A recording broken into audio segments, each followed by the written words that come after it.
আসসালামু আলাইকুম, সবাইকে আরও একবার স্বাগতম আমাদের এলিমেন্টর সিরিজের নতুন একটি টিউটোরিয়ালে। গত পর্বে আমরা ইমেজের অপশানটা দেখছি, এই পর্বে আমরা টেক্সট এডিটরটা দেখব। তো চলেন আমরা টেক্সট এডিটর নিয়ে খেলা শুরু করি। টেক্সট এডিটর নিতে সেমভাবে একটা কন্টেনার নিতে পারেন। কন্টেনার নিয়ে আমরা কন্টেনারের ভেতরে একটা টেক্সট এডিটরকে নিতে পারি। জাস্ট এখান থেকে টেক্সট এডিটরকে ড্র্যাগ অ্যান্ড ড্রপ করে দেবো, টেক্সট এডিটর চলে যাবে। টেক্সট এডিটর আমরা এখান থেকে আমরা যদি টেক্সট এডিটরে টেক্সট অ্যাড করতে চাই, আমরা জাস্ট এই যে টেক্সট এডিটর কন্টেন্টে যাবো এবং এখান থেকে ইচ্ছা মতো টেক্সটটা আপনি দিতে পারেন। লরেম ইপসোমাসে থাক, আমি চাইলে এখান থেকে দেখেন যেই টেক্সটটা দিব এখানে আমার সেই টেক্সটটাই কিন্তু হয়ে যাচ্ছে, তাই না? এখন ভাইয়া প্রথম যে জিনিসটা অ্যাড মিডিয়া, এখানে চাইলে ইমেজও অ্যাড করতে পারবেন টেক্সট এডিটর দিয়ে। কীভাবে? এই যে অ্যাড মিডিয়াতে ক্লিক করেন, মিডিয়া ফাইল থেকে আপনার যদি কোনো মিডিয়া অ্যাড করার প্রয়োজন হয় সেই মিডিয়াটা এখান থেকে ইনসার্ট টু দ্য পোস্ট করেন, তাহলে দেখেন টেক্সটের সাথে কিন্তু ইমেজটা আমার অ্যাড হয়ে গেছে এবং নিচে নিচে কিন্তু অ্যাড হয়েছে। আমি চাইলে একটু ভালোভাবে কাস্টমাইজ করে লিখি, ভালোভাবে বুঝতে পারবেন। প্রথমেই ধরেন আমি লিখলাম হ্যালো, দিস ইজ তানজিল। ঠিক আছে, তানজিল থেকে তানজিলা হয়ে যায় ভাই, আমার মতো দুঃখ আর কার আছে বলেন? হ্যাঁ, তো যাই হোক, এখানে তানজিল আহমেদ লিখলাম। আমি এখানে একটা ইমেজ নিব, আমি জাস্ট এখানে গেলাম, একটা গ্যাপ দিলাম, তারপরে আমি অ্যাড মিডিয়াতে গেলাম, তানজিল আহমেদের ইমেজ একটা দিলাম। তানজিল আহমেদের ইমেজটা এখানে আমার চলে আসছে। এখন চাইলে ইমেজটাকে আপনি চাইলে যে টেক্সটটা এখান থেকে চাইলে বোল্ড করতে পারেন। দেখেন আমি এখানে বোল্ড করলাম, টেক্সটটা আমার বোল্ড হইলো। টেক্সটটা হেডিং দিবেন, টেক্সটটা হেডিং আকারেও আমার থাকলো। ঠিক আছে, যেটা দিবেন এখান থেকে সেটা হেডিংয়ে এতে গেলেন সেটা। আমরা যে যখন ওই যে ওয়ার্ডপ্রেসের কাজ দেখছি, ওয়ার্ডপ্রেসের ক্লাসগুলো যারা দেখছেন তারা এই জিনিসটা কিন্তু অনেক ভালোভাবে বুঝতে পারবেন। ইতালিক করতে চাইলে ইতালিক, আমরা চাইলে আন্ডারলাইন করতে চাইলে আন্ডারলাইন করতে পারবো। আমরা যদি এটাকে বুলেট নাম্বারে নিতে চাই আমরা বুলেট নাম্বারে নিতে পারবো। ঠিক আছে, আমি যদি ধরেন এটাকে নিয়ে এটাকে আমরা উপরে দিই, হ্যাঁ, এটাকে একটু বড় করে দিই। দেখেন এটা এখান থেকে বড় করলে এটা সাইজটা এখান থেকে ছোটো করে দিবেন, এখানেও ছোটো হয়ে যাবে। এখান থেকে বড় করবেন, এখানেও বড় হয়ে যাবে। আমি ডিলিট করে দিচ্ছি, আমি দিয়ে উপরে যাচ্ছি, গিয়ে এইবার মিডিয়াটা নেই, ইনসার্ট টু দ্য পোস্ট করি এবং ঠিক মিডিয়ার নিচে আমি লিখবো এবার। ওকে, আমি চাইলে এই যে মিডিয়ার নিচেটা লিখবো। আমি মিডিয়াটা এখানে আসছে, দেখি এক মিনিট, হ্যাঁ আসছে। আমি মিডিয়ার নিচেটা লিখবো। দেখেন এবার আমার এখানে আসছে, কিন্তু দেখেন আমি গ্যাপ দিছি, এবার এখন আমার এখানে লেখা যাচ্ছে। সো আমি এখান থেকে চাইলে এভাবে লিখতে পারি।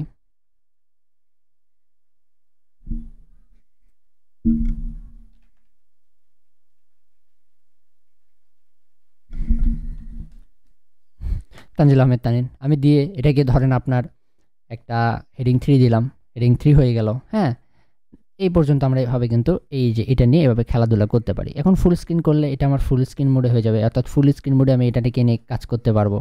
আবার যদি এখানে ক্লিক করি ফুল স্ক্রিন মোড থেকে চলে যাবে। আন্ডারলাইন পর্যন্ত জানেন। এরপর আমরা যে নাম্বারে নিতে যে নাম্বার, এই টেক্সটটাকে আমরা যদি লিঙ্ক করতে চাই সেক্ষেত্রে আমরা লিঙ্ক দিতে পারি। সিলেক্ট করে আমরা জাস্ট এখান থেকে লিঙ্কে ক্লিক করব এবং এখানে ইউআরএল যেটা দিবেন সেই ইউআরএল কিন্তু আমাদের এটা চলে যাবে। আমি যদি এখানে facebook.com দেই, হ্যাঁ, এবং আমরা যে করি, তাহলে দেখেন এখানে একটা ইউআরএল ক্রিয়েট হয়েছে। দেখেন ইউআরএল ক্রিয়েট হয়েছে। ওকে, আপনি চাইলে এখান থেকে এই যে টগল বারটা নিতে পারেন। টগল বারটা নিলে এখানে দেখেন আরও অনেক অপশানগুলো আমরা কিন্তু এখানে পাইতে পারছি। এটা দিয়ে আমরা কিন্তু নিচের যে অপশানগুলো আছে সেগুলো কিন্তু দেখতে পাচ্ছি। যেমন প্রথমত আমরা যদি দেখি এখান থেকে আমাদের যে অপশানটা সেটা হচ্ছে কালার অপশান। কালার অপশান থেকে আপনি কালারটাকে চেঞ্জ করে দিতে পারবেন। নাম্বার 1, আপনি এখান থেকে হরিজোনাল একটা লাইন মাঝে টানতে পারবেন।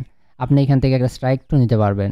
এছাড়াও এখান থেকে আমরা পেস্ট অ্যাজ টেক্সট কপি করে পেস্ট অ্যাজ টেক্সট করতে পারবেন। এর ফরম্যাটিং যেটা আছে সেটাকে আপনি এখান থেকে ক্লিয়ার করতে পারবেন। দেখেন হয়ে গেছে। আপনি চাইলে একটা কোড নিতে চান, তাহলে এখান থেকে কোডটা আমরা কিন্তু নিয়ে আমরা এর ভিতর লিখতে পারি। হ্যাঁ, আমরা চাইলে যদি এটাকে অ্যালাইন করতে পারি, মাঝখানে লেফটে কোন জায়গায় অ্যালাইন করবার জন্য আগে সিলেক্ট করতে হবে এবং এটাকে আমাদের অ্যালাইন করে দিতে হবে। ওকে, এবং আমরা কোডটাকে ছেড়ে দিলাম, আমরা এটাকেও ছেড়ে দিলাম। যাই হোক, এভাবে আপনি জিনিসগুলো নিয়ে দেখবেন আমরা অ্যালাইন কোন জায়গায় করব সেই অনুযায়ী এটাকে কিন্তু এখান থেকে দিতে পারি। আমি জাস্ট এই জিনিসগুলোকে কেটে দিচ্ছি, কেটে দিয়ে আমি মিডিয়াটা নিয়ে আর একবার দেখাই দিচ্ছি। ইনসার্ট করলাম,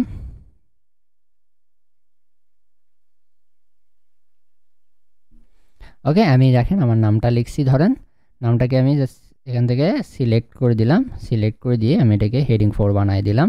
এরপরে আমাদের এখান থেকে এটাকে সেন্টার করে দিলাম। দেখেন এটা কিন্তু আমার সেন্টারে চলে গেছে। এরপর স্পেশাল ক্যারেক্টার সহ আর যা যা দরকার ডিক্রিজ ইন্ডেন্ট আপনি এখান থেকে করতে পারেন। দ্যাটস ইউর উইশ, আপনার এই উইশে আপনি যা ইচ্ছা করতে পারেন। মেন যে জিনিসটা ভাইয়া, এটা কিন্তু দেখেন ভিজুয়াল মোডে আছে। যদি টেক্সট মোডে করেন তাহলে আপনি কিন্তু এখানে HTML এর সাহায্যে কোড লিখতে পারবেন। আপনি লিখে দেখেন, ধরেন আমি তানজিল আহমেদের মধ্যে একটা ব্রেক চাচ্ছি, আমি চাইলে কিন্তু এখানে একটা ব্রেক ট্যাগ লাগাইতে পারি। যেমন আমি যদি এখানে বিআর লাগাই, ধরেন আমি এখানে বিআর ট্যাগটা লাগাই, দেখেন তানজিল এবং আহমেদের মধ্যে আমার কিন্তু ব্রেক হয়ে গেছে। আপনি চাইলে এখানে আপনার HTML যদি জানা থাকে HTMLটা কিন্তু কাজে লাগাইতে পারবেন। আর যদি ভিজুয়াল চান তাহলে ভিজুয়ালে যাবেন।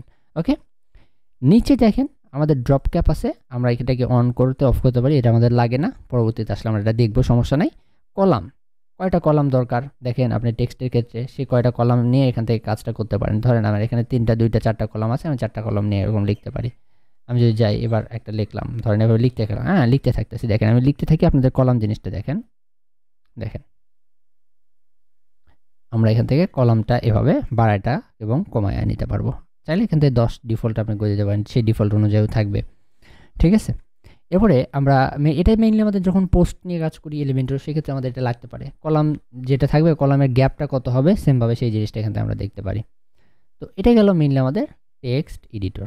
টেক্সট এডিটরে স্টাইলে গেলে আমরা কিন্তু দেখেন এখান থেকে যদি যাই, এই সেমভাবে কালারটা কিন্তু স্টাইল থেকেও করতে পারবো, এবং আমরা অ্যালাইনটা কিন্তু হচ্ছে না। দেখেন টাইপোগ্রাফিতে গিয়ে আমরা সাইজটাকে কিন্তু দেখেন বাড়ায় যখন কমায় নিচ্ছি, তখন ফন্টের সাইজ কিন্তু বাড়তেছে না বা কমতেছে না, আমাদের গ্যাপটা মনে হয় বাড়তেছে করতেছে, তাই না? লাইনের হাইট টাইট আমরা যদি যাই, দেখেন মোটামুটি একটাই করতেছে, লেটার স্পেসিং এই জিনিসগুলো এখান থেকে করতেছে। তো আমরা মেইনলি এই যে টেক্সট এডিটর না নিলে এটার কাজটা আমাদের এই টেক্সট এডিটরে করতে হবে, আশা করি বুঝতে পারছেন। এবং টেক্সটের শ্যাডোটা যদি আমরা যদি দেখি চলেন, দেখেন শ্যাডোটা কিন্তু এখান থেকে কাজ করতেছে, আমরা চাইলে স্টাইল অপশান থেকেও এটার কাজ কিন্তু করতে পারি। তো এই ছিল টেক্সট এডিটর সম্পর্কে একটা ছোট্ট ইন্ট্রোডাকশন। আশা করছি টেক্সটের এডিটরের কাজটা কি এটা জাস্ট আপনারা বুঝতে পেরেছেন। এটা বুঝতে পারলেই কাজগুলো করতে পারবেন যদি আমাদের কখনো টেক্সট এডিটরটা লাগে। আমরা বিভিন্ন ক্ষেত্রে সাবটাইটেলের ক্ষেত্রেও ইউজ করতে পারি, আমরা বিভিন্ন ক্ষেত্রে প্যারাগ্রাফের জন্য ইউজ করতে পারি, বডি টেক্সটের জন্য ইউজ করতে পারি টেক্সট এডিটরটা। তো খেলতে থাকেন টেক্সট এডিটর নিয়ে। দেখা হচ্ছে এলিমেন্টরের নেক্সট এপিসোডে, ইনশাল্লাহ নেক্সট এপিসোডে এসে আপনাদের সাথে আমিও খেলবো এলিমেন্টর নিয়ে।